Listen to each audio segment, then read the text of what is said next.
শিক্ষার্থীদের পড়ালেখার সুযোগটা করে দিচ্ছে না, শিক্ষার্থীদের শিক্ষার জন্য ন্যূনতম অধিকার দ্বিতীয়বার পরীক্ষা দেওয়া সেটা করে দিচ্ছে না।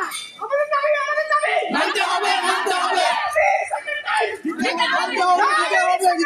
দিতে হবে। বঙ্গবন্ধু শেখ মুজিবুর রহমান ৭১ যুদ্ধ করেছেন, এই দেশকে স্বাধীন করেছেন, দীর্ঘ ৯ মাস যুদ্ধ করে এই দেশ স্বাধীন করেছেন। আমাদের আজকে ৯ বছর থেকে দীর্ঘ ৯ বছরে ঢাকা বিশ্ববিদ্যালয় সেকেন্ড দেওয়া হচ্ছে না, আর মাত্র আছে ১ বছর বাকি। এই বছর এবারে আমাদের সময়, আমরা সেকেন্ড টাইম বিজয় করে ছাড়বো ইনশাআল্লাহ।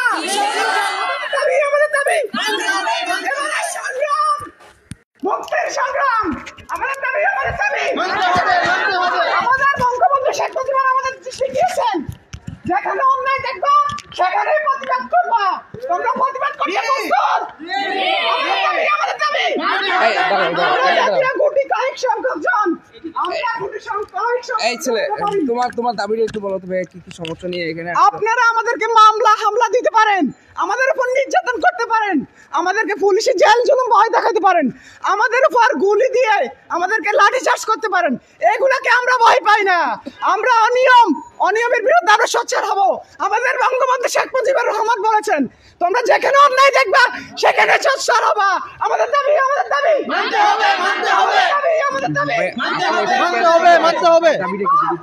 আমরা ভাবি সেকেন্ড টাইম আদায়ের জন্য এখানে আসছি, আমরা না নিয়ে যাবো না। ভাবি সেকেন্ড টাইম আমরা চাই। জি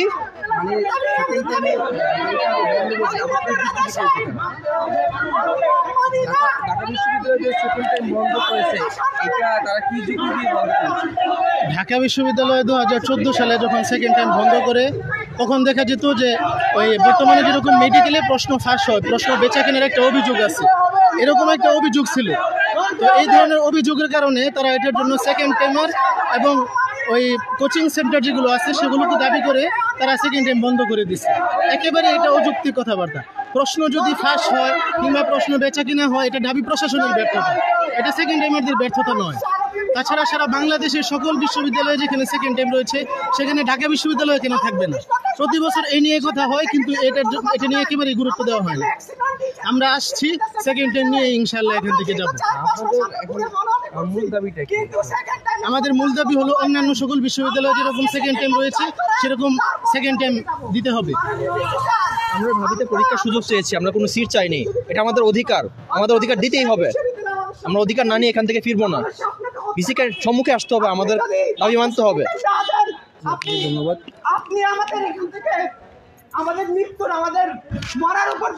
দর্শক, আপনারা দেখতে পাচ্ছেন ঢাকা বিশ্ববিদ্যালয়ে দ্বিতীয়বার ভর্তি পরীক্ষার সুযোগের দাবিতে অবস্থান কর্মসূচি করছে কিছু শিক্ষার্থীরা। আমরা একটু কথা বলবো। আরেকজন ভাই, আপনারা এখানে কেন আসছেন, আপনাদের দাবিটা কি সেটা যদি আমাদেরকে একটু বলতে? ঢাকা বিশ্ববিদ্যালয়ে আপনারা জানেন বিগত 8 বছর যাবৎ সেকেন্ড টাইম ভর্তি পরীক্ষা বন্ধ আছে। তো সেক্ষেত্রে প্রতি বছর শিক্ষার্থীরা আন্দোলন করে, সেক্ষেত্রে আমরাও করছি। আমি জানি না আমরা আমাদের দাবি ঢাকা বিশ্ববিদ্যালয়ের বর্তমান VC sir Maksud Kamal sir মেনে নেবেন কিনা, তবে উনি যথেষ্ট শিক্ষার্থী বান্ধব, সেক্ষেত্রে আশা করা যায় উনি আমাদের দাবি ফিরিয়ে দেবেন না। তিনি শিক্ষার্থীদের অধিকার নিয়ে কথা বলেন। তিনি ঢাকা বিশ্ববিদ্যালয়ে এসেছেন ঢাকা বিশ্ববিদ্যালয়ের পরিবর্তন আনার জন্য। তিনি ঢাকা বিশ্ববিদ্যালয়ে এসেছেন ঢাকা বিশ্ববিদ্যালয়কে বিশ্বমঞ্চে পরিচিত করে দেওয়ার জন্য। সেক্ষেত্রে তিনি আমাদের শিক্ষার্থীদের অধিকার বঞ্চিত হোক তিনি কখনোই সেটা চাইবেন না। তবে আমি একটা কথা বলতে চাচ্ছি, ঢাকা বিশ্ববিদ্যালয় বাংলাদেশের সর্বোচ্চ বিদ্যাপীঠ। সেক্ষেত্রে আপনি যদি দেখেন প্রতিটা বছর 8 বছর যাবৎ ঢাকা বিশ্ববিদ্যালয় সেকেন্ড টাইম বন্ধ আছে, সেক্ষেত্রে প্রতি বছর কিন্তু আন্দোলন হয়।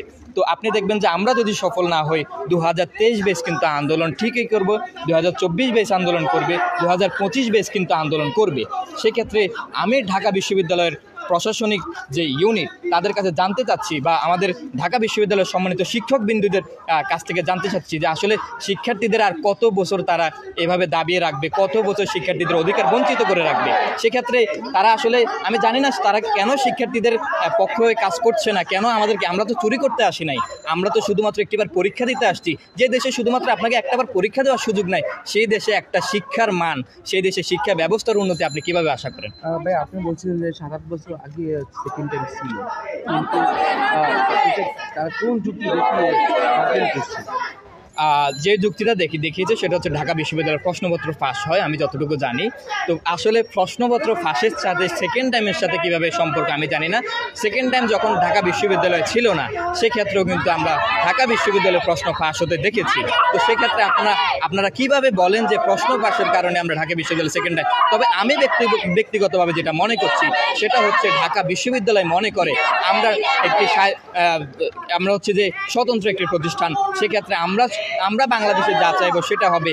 বাট চট্টগ্রাম বিশ্ববিদ্যালয় সেকেন্ড টাইম থাকুক সেক্ষেত্রে আমাদের কিছু যায় আসে না, রাজশাহী বিশ্ববিদ্যালয় সেকেন্ড টাইম থাকুক সেক্ষেত্রে আমাদের কিছু যায় আসে না, পুরো যতগুলো বিশ্ববিদ্যালয় বাংলাদেশে আছে, মেডিকেল কলেজে আছে, সেক্ষেত্রে আমাদের কিছু যায় আসে না। আমরা শুধু আমাদের মতো আমরা যেভাবে চালাবো ঢাকা বিশ্ববিদ্যালয় সেভাবে চলবে। এখানে শিক্ষার্থীদের অধিকার বলতে কিছু নাই। এখানে শিক্ষার্থীরা একবারেই পরীক্ষা দিতে পারবে, একবারের বেশি যারা পরীক্ষা দিবে তারা লুজার, তারা আজীবনের জন্য লুজার, তারা এই ক্যাম্পাসে তাদের কোনো জায়গা নেই। সেক্ষেত্রে আমি বলতে চাচ্ছি যে আমরা ছোটবেলা থেকে শিখে এসেছি যে পারিব না এই কথাটি বলিও না, আর একবার না পারিলে দেখো শতবার। সেক্ষেত্রে আমরা কিভাবে শতবার দেখব, আমরা কিভাবে একবার যখন হেরে যাব আমরা কিভাবে আবার ঘুরে দাঁড়াবো। সেক্ষেত্রে আমরাই কিন্তু ঢাকা বিশ্ববিদ্যালয়ের শিক্ষকবৃন্দের কাছে প্রশ্ন রাখতে চাই, কেন আপনারা শিক্ষার্থীদের এই অধিকারটা বঞ্চিত করছেন? আমি যদি ব্যক্তিগতভাবে মনে করি সেকেন্ড টাইম যদি চালু করে তাহলে হচ্ছে যে ঢাকা বিশ্ববিদ্যালয় কিন্তু আরও মেধাবীদের পাবে।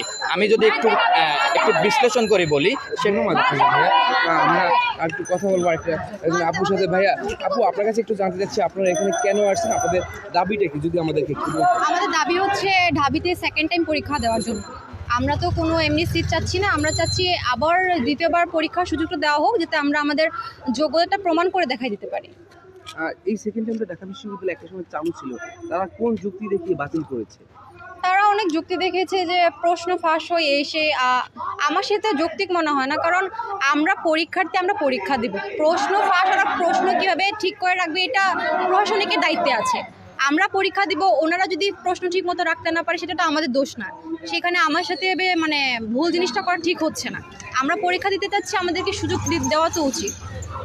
আপনাদের দাবি যদি মানা না হয় তাহলে আপনাদের পরবর্তী পদক্ষেপ কী হবে, আপনারা কী করতে চাচ্ছেন? আমরা চাচ্ছি আমরা এখানে পরবর্তীতে অনেকক্ষণ ধরে অবস্থান করব, যাতে আমাদের দাবিটা আদায় হয়, তারপর আমরা এখান থেকে যাব। ধন্যবাদ। Thank you.